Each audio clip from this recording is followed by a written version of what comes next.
Okay. I got robbed. I got robbed 4 times actually while living in Belgrade. And it all kind of has to do with the fact that the city has a few things that just aren't really in order, and it forces you to do things in a precarious way, which causes headaches. The biggest thing, the biggest reason why I got robbed is because I can't fucking park my car in the city. Belgrade has terrible parking.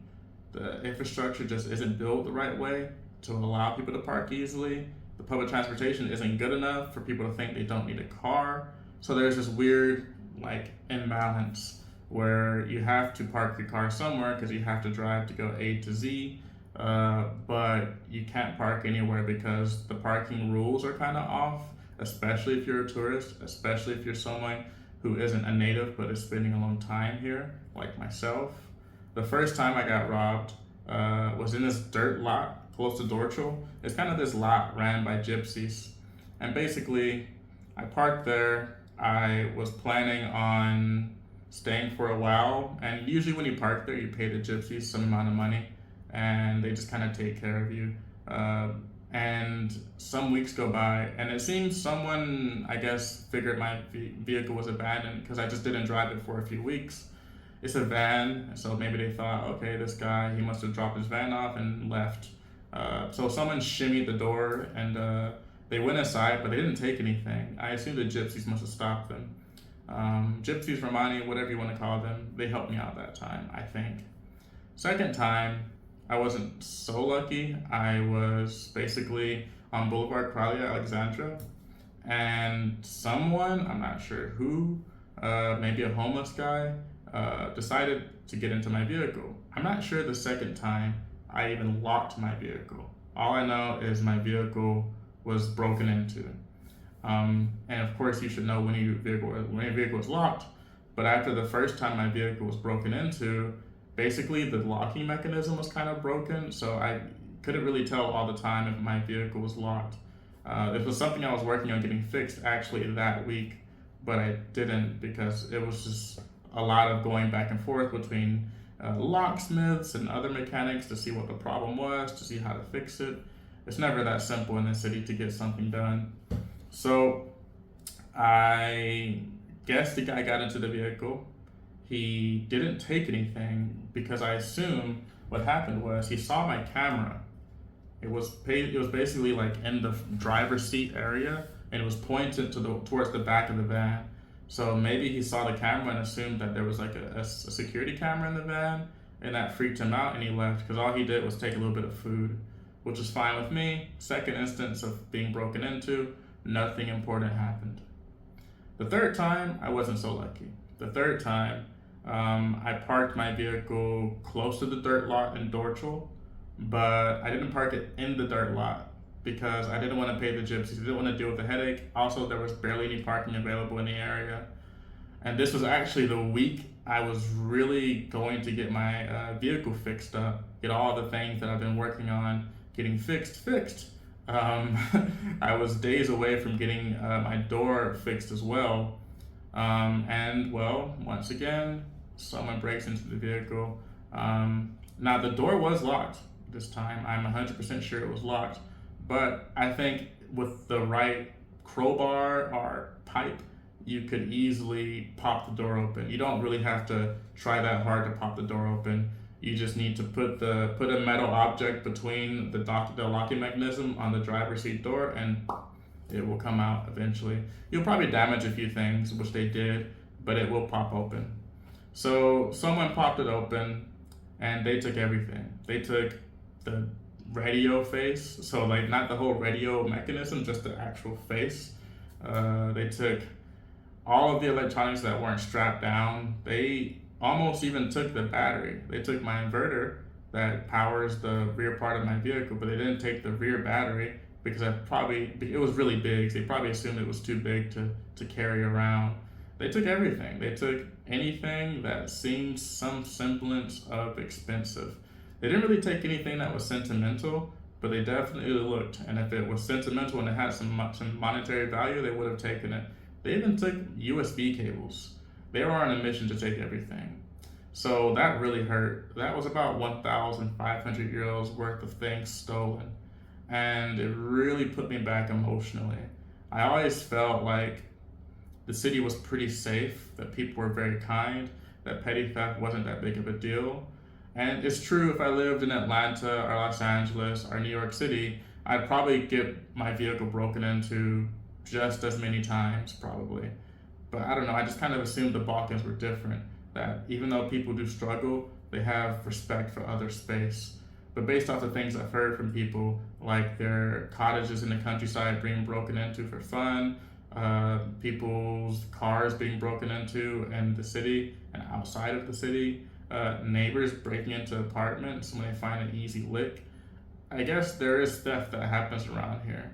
And that time was really the breaking point for me. I'd already been planning on leaving Belgrade, leaving Serbia. I was working on my Spanish visa, but it really motivated me to really get out for a while. So I went off to Greece. You can find that video on my channel.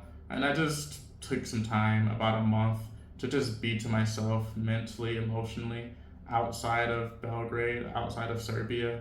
And it was really refreshing to be in Greece, which is still the Balkans, and just experience a different culture and different demeanor and feel safer. Even though Thessaloniki has a high crime rate, it didn't feel like it to me. It felt pretty safe. But yeah, I experienced a little bit of relief there, hopped some islands, had some good times, and I came back to Serbia. And the fourth instance of being robbed, well, almost robbed, I was on a bus. And on the bus, I was sitting in the front with a friend. We were just chatting. I had my fanny pack to my waist side, so the fanny pack was kind of facing the walkway of the bus. An old Serbian man gets on. He's standing and kind of brushing up to my shoulder, which, you know, the bus gets busy sometimes. So I didn't really think much of it. But he kept brushing my shoulder. It felt too intrusive to my bubble. So I finally just kind of looked to my right, and I looked down, and there he was with his coat in one shoulder or in one hand, and his hand in my fanny pack in the other. And he had opened the fanny pack, and he was about to open the area where I keep my money. He was seconds away, less than seconds away, from taking what he wanted, which at the time I had probably 200 or 300 euros worth of Serbian dinar in my wallet, and then running off because the next stop was seconds away as well. I caught him at just the right second before he took anything. He was pretty clever, but he wasn't clever enough, because I just felt everything about his presence was off. And so I caught him. I tried to, for a moment, I really thought about socking him in the face, but my logic prevailed over me, where I realized if I attack this old Serbian man, people are going to attack me. No one's going to believe that this old Serbian man tried to steal from me. They'll just think I'm some crazy foreigner. So I didn't. In America, I definitely would have. I would have gotten off that bus with him. I would have kicked his ass. Also in America, I probably would have had a gun with me. So people just kind of assume in America, yeah, if you're going to rob somebody, you better be armed, because they are probably armed too. You don't really get that fear in Serbia. So yeah, he almost got me. He didn't get me. I didn't call the police or anything because, well, what could I do? He didn't actually take anything from me. There was no evidence that he even tried to rob me, other than what I saw and what my friend saw. And she said something to me. She said something along the lines of, in Serbia, if you're foolish enough to be robbed, then you deserved it. Something along those lines. And it kind of captures a lot of the mentality here, where people are kind of out for themselves. And if you're foolish enough or not strong enough to stand up and fend for yourself, you're going to get eaten by the sharks. You're going to be tossed in the Danube.